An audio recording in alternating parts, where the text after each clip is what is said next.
Makka osmoni zulm sitam qor bulutlari bilan qoplanib ketgan shu zulmatli kunlarning birida zulmga uchirg'uvchilarning yo'lini yo'rtib bir chaqmoq chaqnadi.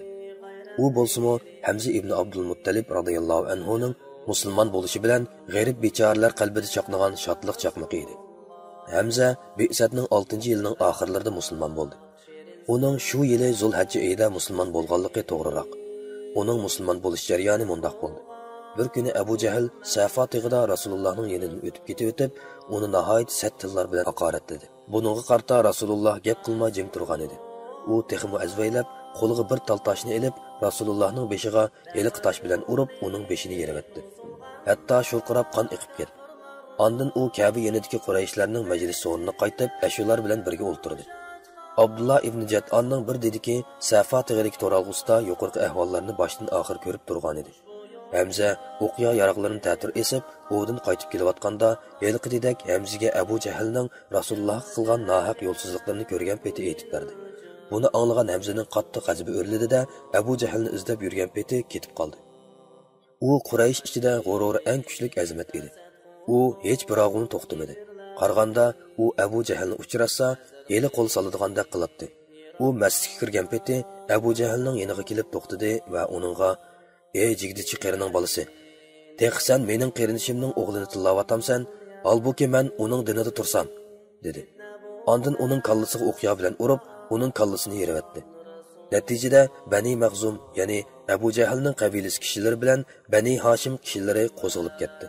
Bu chaqda Abu Jahl: "Abu Ammarga chiqilmanglar, menmi uning qerindishining o'g'lini urgan edim", dedi. Hamzaning musulmon bo'lishi dastlabda o'z pushtidan bir kishining xo'rlanishiga chidamaganligidan bo'lgan edi. Keyin Alloh uning qalbini islom nuri bilan yo'rtibdi. Shuning bilan u üzülmez arqonga ching esildi-da, uning bilan musulmonlar zo'r darajada izzat va kuch-quvvat topdi. Umar ibn Xattobning musulmon bo'lishi. Shu qatma-qat zulm sitam tumonlari bilan xiralishib ketgan Makka osmonida to'satdan yana bir chaqmoq chaqdi. Uning nuri avvalqidan nurona ham kuchlikdek qiladi. U bo'lsa-mu Umar ibn Xattobning "Men musulmon bo'ldim" degan so'zining aks sadosidan urilgan chaqmoq nuri edi. U Bi'satning 6-yili Zulhajja oyida Hamza radhiyallohu anhudan 3 kun keyin musulmon bo'ldi.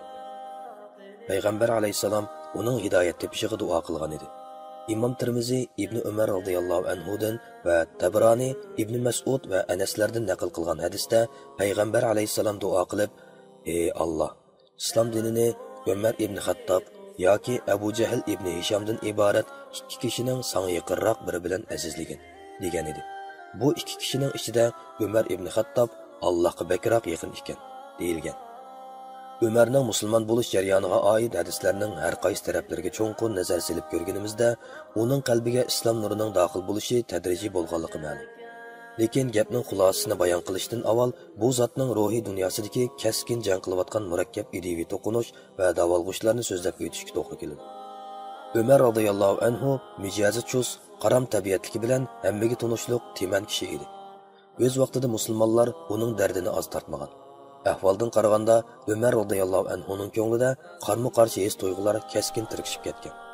U ba'zida ajdodlar uzundan beri amal qilib kelayotgan an'anaviy odatlarni hurmatlab, qon tomiriga singib ketgan o'yin tomosha masligiga berilsa, ba'zida musulmonlarning jasur qiyofati va aqida yo'lda har qancha azob-uqubatlarni lazzat sanashlaridan ajablanadi. Ondan bir aql egisi bo'lish sifati bilan uning ko'nglida islom dini tashabbus qilgan aqida va tutib mangan yo'l boshqa dinlardagi har qanday bir aqida va ijtimoiy yo'nalishdan ilg'or ham oqibati xayrlik bo'lishi mumkin degan o'y-xayollar uning bilan kuch sinashadi. Shunga u mushularni o'ylasila bir qismida bo'lib, oxirini chiqara olmay g'amga petib, cho'ng kichik tinib jimib qoladi. Umar ibn Xattob radhiyallohu anhuning musulmon bo'lish to'g'risidagi hadislarning xulosasi shuki, u bir kuni uyga qaytmay, sirtda qo'nib qolishga to'g'ri kelib, haramga keldi va Ka'baning yopiq ichiga kirib xiyol surib o'ltirdi. Payg'ambar alayhisalom uningga xeyli yaqin joyda o'ri turib namoz o'qiyotdi. Namozda sura Haqqani tilovat qilgan edi.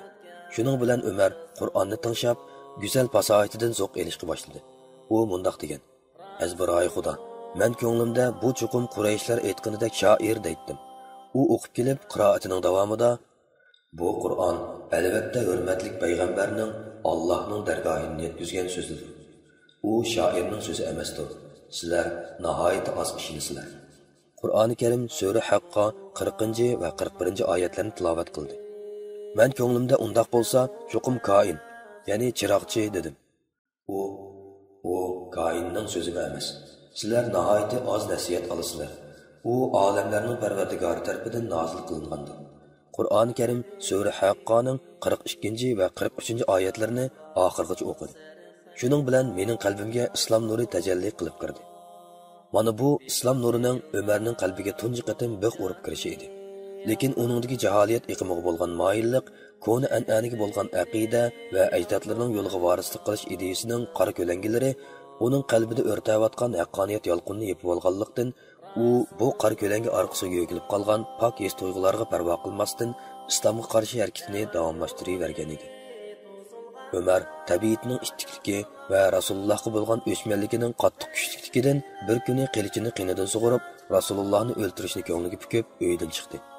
Yo'lda uningga Nuaym ibn Abdullah Naham yoki Bani Zuhradimmi yoki Bani Mahzundimmi bir kishi yo'liqib, "Qayerga mengayotsan ey Umar?" deb so'rab qoldi. Umar "Muhammadni o'ltirib yutay deb mangdim" dedi.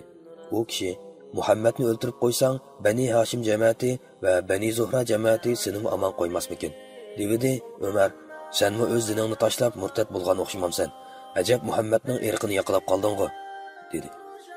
Nuaym "Undaq bo'lsa, men seni buningdan ajablanarlik bir ishga boshlab bormaymi?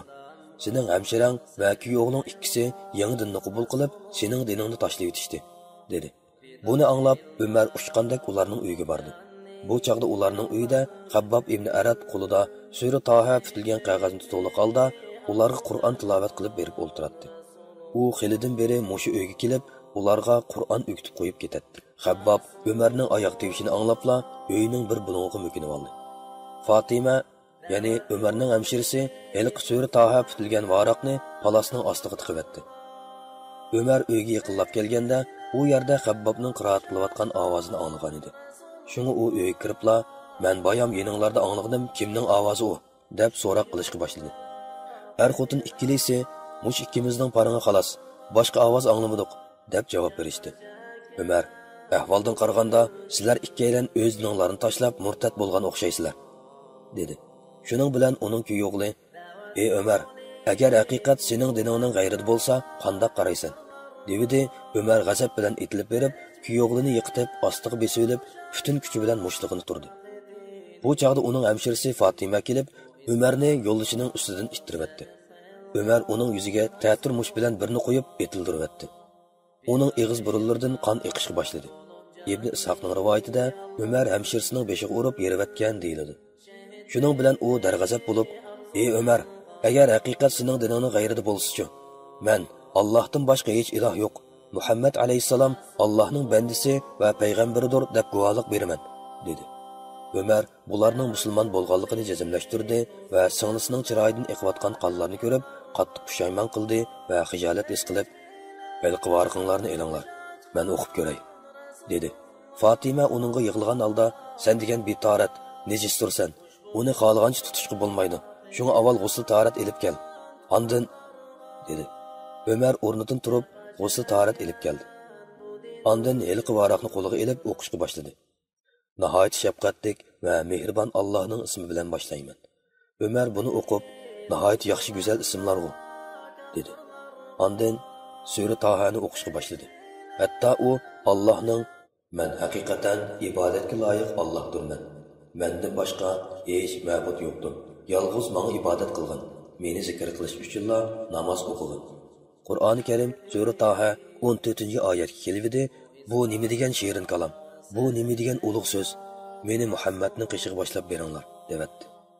Habbob Umarning ilk so'zini anglab, asta qadam elib uydan chiqdi va "Xo'sh xabar ey Umar, men sening Rasululloh payshanba kechasi, ey Alloh, islomni Umar ibn Xattob yoki Abu Jahl ibn Hisham bilan azizligin degan duosining ijobat bo'lib qolishingni umid qilaman.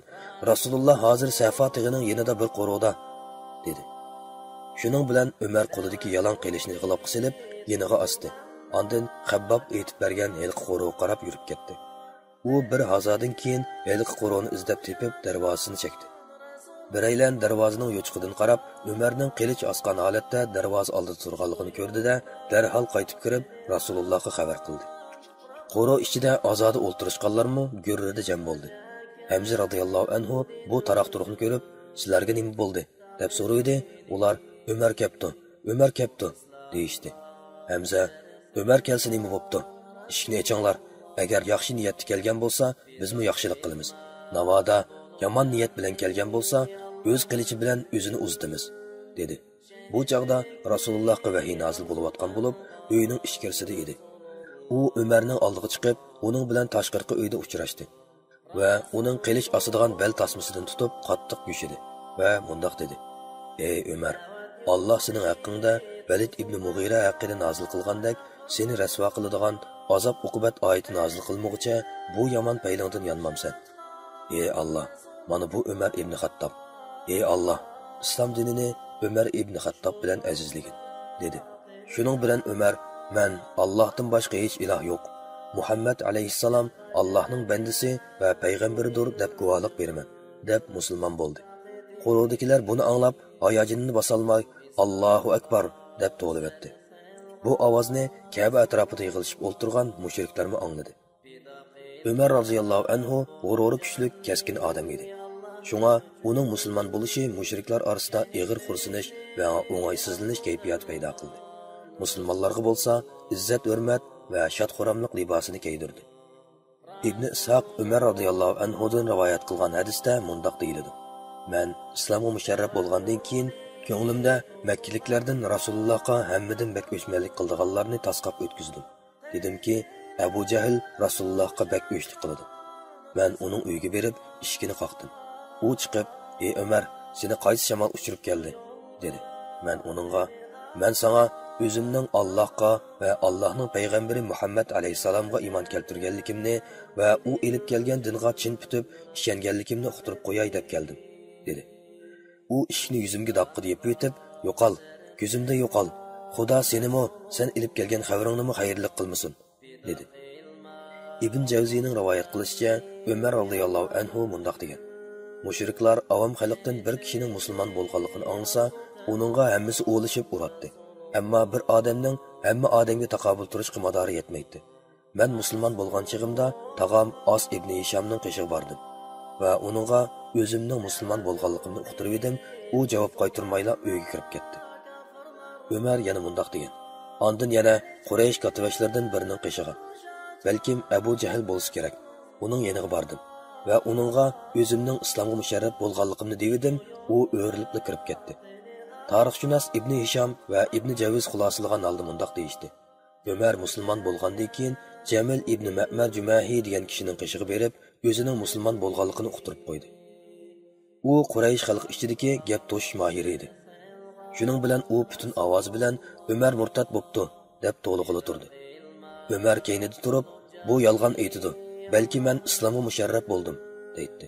Shunday qilib, ular Umarning atrofiga devaylab kelib, yamishib urdi. Hatto kun tush bulay deb qolgan edi. Oxiri Umar herib o'ltirib oldi. Ular Umarning beshida qarab turishadi. Umar ularga, "Xohlaganinglarni qilinglar.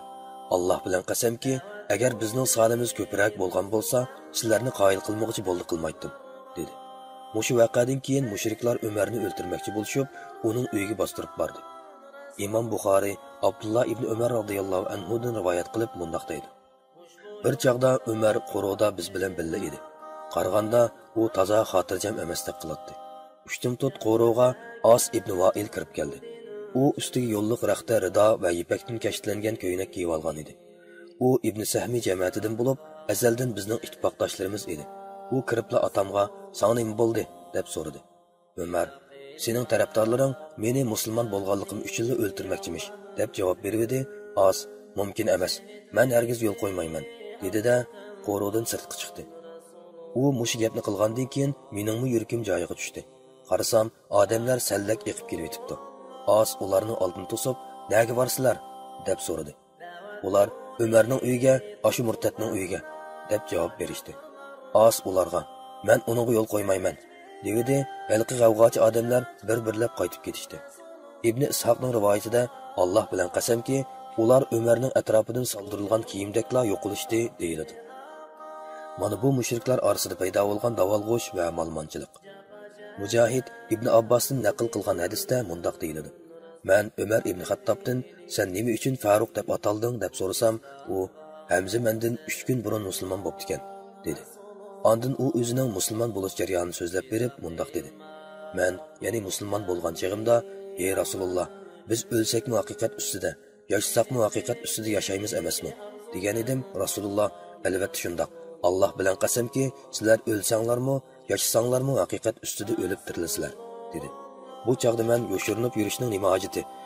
Seni haqdan bilan avatgan Alloh bilan qasamki, biz cho'qim oshkorlanishimiz kerak, dedimda, darhol ularni ikki saf qilib tizib ko'chaga chiqdik. Biriga Hamza bosh bo'ldi, yana biriga men bosh bo'ldim.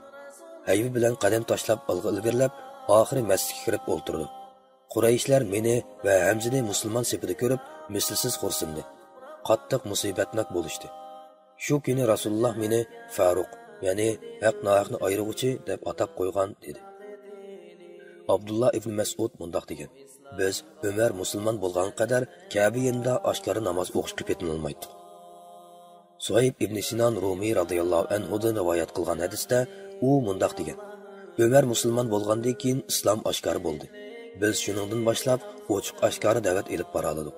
Baytullohning atrofiga yig'ilib, halqa bo'lib o'ltira oldik. Ixtiyoriy tavob qildik, yo'lsizlik qilganlarga taqobil turib, haddan eshib ketganlarga radiya berdik.